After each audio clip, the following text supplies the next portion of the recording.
অনেক কাল আগের কথা। গুহার ভিতরে বাস করত একটা গরু। আর গরুটির দুইটা ছোট্ট নাদুস নুদুস বাচ্চা ছিল এবং তারা মাঠে ঘাস খাচ্ছিল। গরু তার বাছুর দুইটাকে নিয়ে সব সময় বয়ে থাকতো। গরু তার সন্তানদের সতর্ক করছে। আর হ্যাঁ, চ্যানেলটি সাবস্ক্রাইব করবেন। শোনো আমার বাচ্চারা, আমি শুনেছি এই জঙ্গলে ভয়ঙ্কর এক বাঘ থাকে। সে ছোট ছোট বাচ্চাদের ধরে খেয়ে ফেলে। চলো আগে গুহায় যাই, আরো বুঝিয়ে বলি। তারপর আমি খাবার খুঁজতে যাব। চলো। শোনো আমার সোনা বাচ্চারা, আমি আবার বলতেছি তোমাদেরকে, এই জঙ্গলে এক ভয়ঙ্কর বাঘ থাকে। সে বাচ্চাদের ধরে ধরে খেয়ে ফেলে। তোমরা খুবই সতর্ক থাকবে। আমি খাবার খুঁজতে বাইরে যাচ্ছি, তোমরা এখান থেকে বের হও। ঠিক আছে মা, তুমি আমাদেরকে নিয়ে এত চিন্তা করো না, তুমি যাও, আমরা এখানেই থাকবো। তুমি ফিরে না আসা পর্যন্ত আমরা বাইরে বের হব না। গরুটি তার বাচ্চাদের বুঝিয়ে সুঝিয়ে খাবারের খুঁজে বাইরে বের হলো। গরুটি চিন্তা করতে লাগলো, তাদের একা রেখে গেলাম। গুহার ভিতরে দুই বাছুর একে অপরের মধ্যে কথা বলতে লাগলো।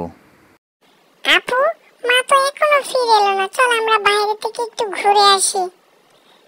এই বদ্ধ জায়গায় থাকতে থাকতে আমার আর ভালো লাগছে না। চল আমরা দুজনে বাইরে থেকে ঘুরে আসি। চল, মা এত দেরি করছে, বিপদ হলো কিনা। এদিকে সেই দুষ্ট বাঘ জঙ্গলে ঘোরাফেরা করছে শিকারের উদ্দেশ্যে। সারা জঙ্গল ঘুরে ঘুরে দেখলাম, একটা শিকারও পেলাম না। আজ কি তাহলে না খেয়ে থাকতে হবে নাকি? যাই, আর একটু সামনে গিয়ে দেখি কোনো শিকার পাই কিনা। শিকার না পেলে তো আমি না খেয়ে মরে যাব। এভাবেই কিছু দূর হাঁটতে বাঘ গরুর বাছুর দুইটাকে দেখতে পায় এদিকে ছোটাছুটি করছে। দুইটা বাছুর তার মাকে খুঁজে পাচ্ছে না। তখন বাঘটির সামনে গিয়ে পড়ল। আরে আমার কি কপাল! বাহ, এ তো দেখছি দুইটা নাদুস নুদুস গরুর বাছুর।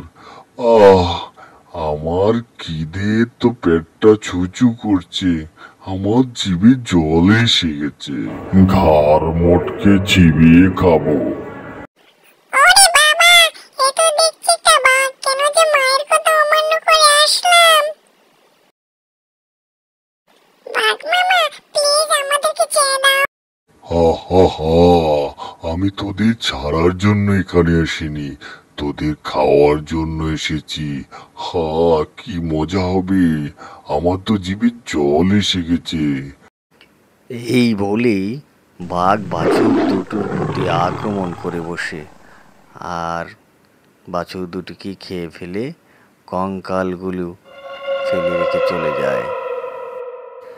এইদিকে মা গরু খাবার নিয়ে গুহায় ফিরে আসে। এসে তার বাচ্চাদের দেখতে পেল না। সে খুব মর্মাহত হয়। তখনই সে ভাবল দুষ্ট বাঘটি তার ছানাগুলোকে খেয়ে ফেলেছে। তখন সে বাইরে ছোটাছুটি করতে লাগলো।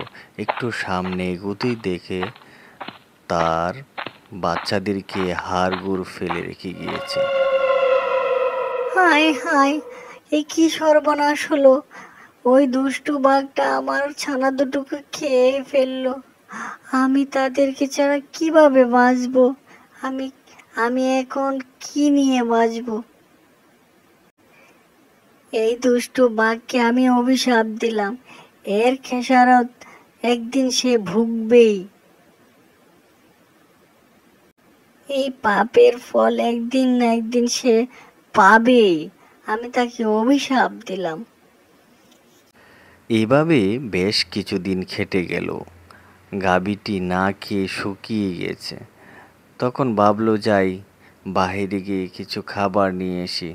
না খেয়ে খুব দুর্বল হয়ে গেছি, যাই আজকে বাইরে থেকে কিছু খাবার খেয়ে আসি, নয়তো ভাবি তো মরে যাব। তখন সে বাইরে হাঁটতে শুরু করলো, খাবার সন্ধান করতে লাগলো। বাঁচাও, বাঁচাও, কেউ আমাকে বাঁচাও, আমি জালে আটকা পড়ে আছি, কেউ আমাকে বাঁচাও। কে ওখানে? নিশ্চয়ই সে বিপদে আছে। যা, আরে এ তো দেখছি একটা বাঘের ছানা। না না না না, ওকে আমি সাহায্য করতে পারবো না, ওরা আমাদের শত্রু। ওদের জাতির ভেতরে কেউ আমার বাছুরগুলোকে খেয়ে ফেলেছে, আমি তাদের উপকার করতে পারবো না। না না না, আমি তাদের উপকার করব না। তোমরা আমাকে অনেক কষ্ট দিয়েছো, আমাকে একা করে ফেলেছো। প্লিজ প্লিজ আমাকে ফেলে যেও না, প্লিজ। তোমার সন্তান হলে কি ফেলে যেতে পারতে? তখন গরুটির খুব মায়া হয়, তখন সে পিঠে করে গুহার দিকে নিয়ে যায়। এরপর থেকে বাঘের ছানার দায়িত্ব গরুটা নিয়ে নিল। গাভীটি বলল, আজ থেকে এটাই তোমার ঘর, এখানেই তুমি থাকবে, এখানেই বড় হবে, আমি তোমাকে লালন পালন করব।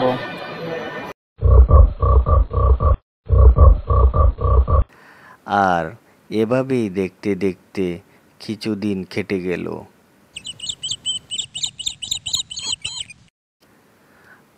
আর বাঘের ছানাটিও আস্তে আস্তে বড় হতে লাগলো। গরুটি তার সন্তানের অপূর্ণতা থেকে তাকে আদর করে বড় করে তুলল।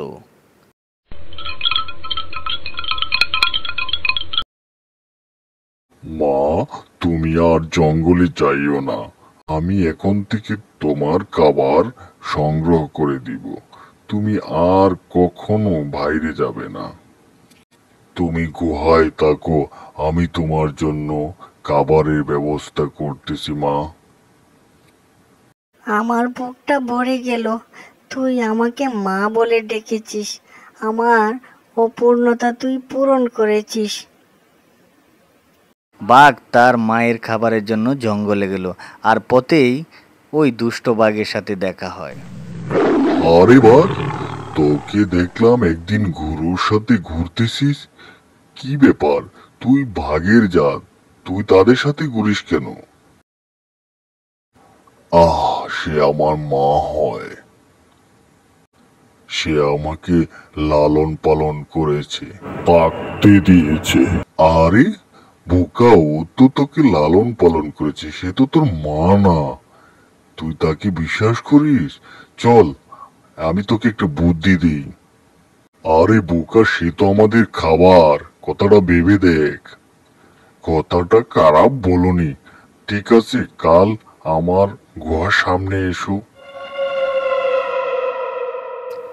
এই বলে বাঘটি আবার গুহার দিকে রওনা হলো এবং ভাবলো তাকে উচিত শিক্ষা দেবে। দুষ্ট বাঘটি পরদিন গুহার সামনে এসে বলল, এই চল, কথা মতো দুইজনে এই গরুটিকে মজা করে খাই। আমার তো জিভে জল চলে এসেছে। ওই থাম, তুই কি করে ভাবলি আমি আমার মাকে খাবো? তোর সাহস দেখে তো আমি অবাক হলাম। যে মা আমাকে ছোটবেলা থেকে লালন পালন করেছে, তুই আমার মার ক্ষতি করেছিস। আজ তোর শেষ দিন। আজ তোকে কেউ আমার হাত থেকে রক্ষা করতে পারবে না। আহ এভাবেই দুষ্ট বাঘটিকে শেষ করে দিল এবং তার মায়ের প্রতিশোধ নিল। গরুটি মনে মনে খুব খুশি হলো। সত্যি বাবা, আমার ভালোবাসা বিফলে যায়নি, আজ আমার কষ্ট সার্থক হয়েছে, আজ আমি অনেক খুশি। পালিত বাঘের কাছে হেরে গিয়ে দুষ্ট বাঘটি এখানেই শেষ হয়ে যায়। এরপর বাঘ আর গরুটি মা আর সন্তানের মতো বাকি জীবনটা কেটে যায়।